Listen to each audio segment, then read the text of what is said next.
इंसान अगर चाहे तो रेत से भी तेल निकाल सकता है। इस बात की कामयाबी उसकी मेहनत और लगन पर ही निर्भर करती है।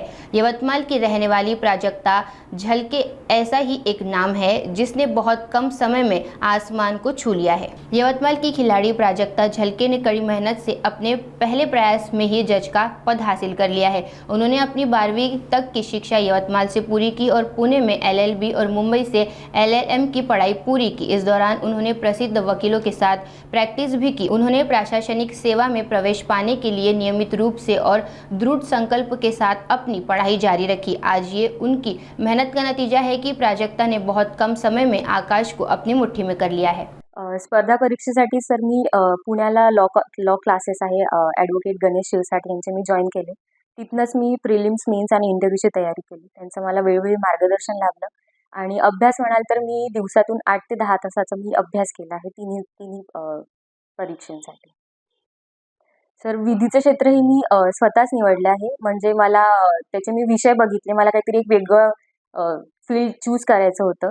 तर मग ते विषय मला इंटरेस्टिंग वाटले आणि मला फार स्कोप वाटला या सगळ्या क्षेत्रामध्ये म्हणून मी ते निवडले. सर माझं प्राथमिक शिक्षण हे राणी लक्ष्मीबाई विद्यालय यवतमाळ इथे झालं आहे. त्यानंतर 11वी-12वी मी अँग्लो हिंदी हायस्कूल यवतमाळमधनं केलं आहे.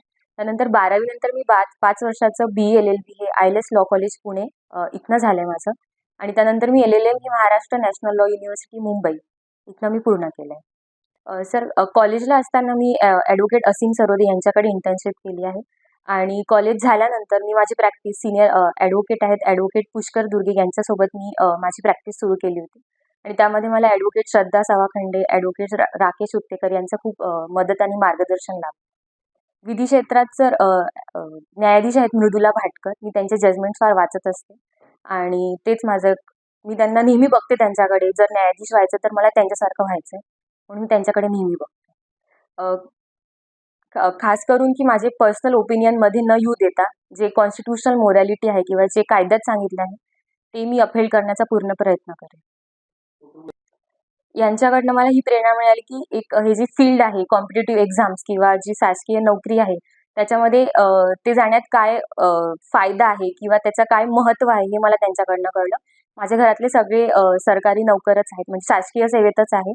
तर त्यांच्याकडनं मला खूप वेळोवेळी प्रेरणा मिळालीच आहे आणि मदत देखील झाली. नवीन विद्यार्थ्यांना मी एवढंच सांगेल की कुठल्याही क्षेत्रामध्ये आपलं स्थान निर्माण करण्यासाठी पेशन्स हा खूप महत्त्वाचा आहे. तर सगळ्यांनी पेशन्स ठेवला पाहिजे आणि आपल्यासाठी काय महत्त्वाचं आहे ते जिद्दी आणि चिकाटीने आपण ते काम करत राहायला पाहिजे कशाचीही पर्वा न करता. या यशाचं श्रेय मी माझे आई वडील, दादा वहिनी आणि माझे सर आहेत गणेश शिरसाट सर त्यांना तसंच ॲडव्होकेट पुष्कर दुर्गे आणि माझं सगळं मित्रमैत्रिणींना मी देते. मी शाळेत असताना बॉल बॅडमिंटन खेळली आहे राष्ट्रीय स्तरावर. त्यानंतर मी शालेय स्पर्धांमध्ये व्हॉलीबॉलसुद्धा खेळली आहे. या व्यतिरिक्त मला नाटक पाहण्याची आणि करण्याची फार आवड आहे आणि कॉलेजला असताना म्हणजे ग्रॅज्युएशनमध्ये असताना मी लोकांकिका स्पर्धेमध्ये भागसुद्धा घेतला आहे आणि माझ्या कॉलेजचं प्रतिनिधित्वसुद्धा मी केलं आहे. स्पर्धा परीक्षेसाठी पेशन्स खूप महत्त्वाचा आहे अगेन आणि आपण आपलं पोटेन्शियल जाणलं पाहिजे की आपल्यामध्ये किती पोटेन्शियल आहे आणि त्यानुसार कन्सिस्टन्सी, प्रिझर्व्हरन्स या सगळ्या गोष्टी लक्षात ठेवून आपण त्याचा अभ्यास केला पाहिजे.